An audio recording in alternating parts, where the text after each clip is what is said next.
If you stretch your relaxers longer than 6 to 8 weeks like I do, I'm guessing you probably end up with a good amount of new growth. For me, it seems like the more new growth I have, the harder it can be to wash my hair. And the harder it is to wash my hair, I find that I am taking myself down a potential path for hair damage if I'm not careful and if I'm not doing certain things to help protect my hair. I mean, that's why when I shampoo my hair 10 weeks plus into a relaxer stretch, I use different techniques than I do when I'm 1 or 2 weeks post relaxer. If you have these same problems, like I'm guessing you might have when you're stretching your relaxers, I'm going to share with you in this video the 4 techniques that I use to wash my hair when I'm deep into a relaxer stretch. So let's go ahead and jump in and start with tip number 1, which is to detangle before shampooing. Now, the reason this is the first tip is that I believe it's the first thing that we should do with our hair before we let any water touch it. I mean, just try to imagine washing tangled hair, especially when you're dealing with 2 textures, your new growth and your previously relaxed hair. It's just gonna make the tangles and the situation worse. Having detangled hair before you wet it and apply the shampoo not only helps with avoiding hair damage,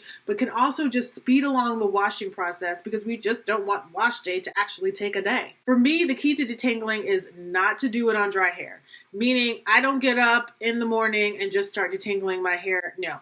I apply some slip to my hair first using a hair product.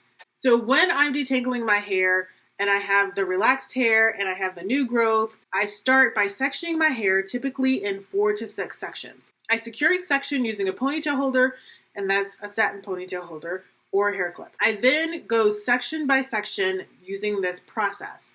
I take the first section and apply natural oil, a detangling spray, or some conditioner that has slip. That's basically what I want. I want to apply some slip to my hair. The reason is it helps with loosening tangles and allows my fingers to slide easily through my hair. Now, when I'm detangling each section, I start at the ends of my hair and I work my way up the section. I apply more product if more slip is needed or if some of the knots are just harder to work out. I then repeat the process with each section. As an added benefit, since I'm applying product to my hair, I also let this double as my pre-poo. Tip number 2 kind of falls in line with tip number 1 because it is to shampoo the hair in sections. Yes, you heard right, shampoo the hair in sections. Now, this seems like a lot of extra work, but if you're detangling your hair in sections, you've kind of already started the process, so you might as well just keep on going. Now, there are a few benefits to shampooing in sections or section shampooing or section washing. There's a bunch of different names for it. The first benefit is it gets your hair cleaner because it makes you pay more attention to the cleansing process because you're doing it section by section. The second benefit is you have better access to your scalp because the hair is sectioned off, so you can make sure it is properly cleansed. And that's really important when you have a lot of new growth. I know for me, my new growth can get pretty thick, so it can get hard to get to my scalp. And by sectioning my hair, my scalp is exposed across my head, so then I can more easily get the shampoo to it. The third benefit is the hair is less likely to get tangled, especially the new growth, because it's not all loose. The fourth benefit is you may be likely to use less shampoo when you're focusing on one section at a time versus your whole head. Now, there are a few different ways you can section your hair. The first is to create multiple ponytails, securing them with hair clips. The other is you can put your hair in multiple loose braids. And the third is you could do multiple 2-strand twists and then clip each twist to the top of your head. It doesn't matter how you section your hair, just do what works best for you. Now, when it comes to how many sections you should have, in my experience, 4 to 6 sections are best, which is the same number that I use when I detangle my hair, because I basically go from detangling to washing. Now, the reason I have this number is that I found that less than 4 sections, it really didn't seem to be much different than not sectioning my hair because the sections were so big. And then when I had more than 6, it got kind of hard to track which section I had shampooed and which one I hadn't. So I think in some instances I ended up shampooing the same sections multiple times, at least twice, and that ended up using more shampoo than I needed to use. Now, just like detangling, the key to washing your hair in sections is to only work on one section at a time. So that means you take down one section, shampoo it, rinse out the shampoo, and then put that section up before taking down another one. Tip number 3 is to apply shampoo with an applicator bottle. Now, I can't remember how I got the idea of using an applicator bottle to apply my shampoo. It might have been a video or another blogger's blog post I saw. I'm not sure, but I'm really glad that I started doing it. Before I started using the applicator bottle, I would just do what pretty much everybody does, which is squeeze some amount of shampoo in my hands and then mix it with a little bit of water and slap it on my wet hair and try to get it to my scalp and then try to get my hair and scalp clean doing that. I found that eventually I would get my hair clean, but I had to keep going back to the shampoo bottle and getting more shampoo because it just didn't seem like I was getting any of the shampoo or really cleaning any of my hair past that first layer. I feel like I ended up using a lot more shampoo than I should have because I wasn't able to get a lather without using more shampoo, and I just didn't feel like my hair and scalp were getting clean until I kept putting more and more shampoo on my hair. Now, if you found yourself in a similar situation when you're washing your hair, you're gonna wanna do what I do. And that is to take the shampoo bottle and squeeze a small amount into the applicator bottle. I then add a little bit of water, and warm water is best. Now, how much water you add varies based on the shampoo. And I personally know how much I need to add for the shampoos that I use because I use them over and over and over again. Generally, as a rule, for me, it's kind of like I try 1 times as much water as the shampoo. That's where I start with. And then I just start adding a little bit more if I feel like it's needed. Once I've added the water, I go ahead and shake the bottle up to mix the shampoo and the water together. And then I apply the shampoo and water mixture directly to my scalp using the applicator tip.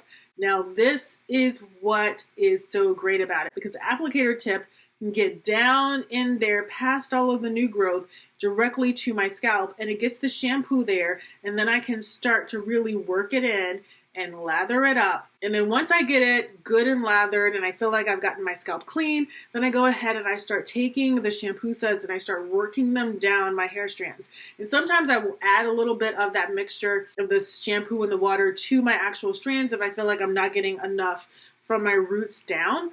But it works so well. As I alluded to, by doing this, I get a much better lather than when I'm just doing the shampoo loose and not in the bottle. I can apply the shampoo mixture directly to my scalp in the sections of hair, so no area is missed and every area is cleaned properly. I also found that I use a lot less shampoo than I used to, which in the long run saves me money and time because I don't have to keep buying more shampoo more often. The applicator bottles that I use are nothing special. They're just some cheap ones I got from the beauty supply store. If you'd like to know what they look like, if you'd like to know what I use, I'll just link them in the description box and you can check them out. All right, tip number 4 is to use a moisturizing shampoo. Now, when you're deep into a relaxer stretch, having hydrated, having moisturized hair is really important. And so we tend to use a lot of hydrating products, a lot of moisturizing products. I know I do. And for me, this also includes the shampoo that I use. Now, if you're wondering what a moisturizing shampoo is, basically it's a shampoo that gently cleanses the hair without stripping away all moisture or natural oils from it. It also tends to be formulated with nourishing ingredients that can help our hair look and feel better. As I mentioned, when I'm deep into a relaxer stretch, I focus a lot on moisture and hydration.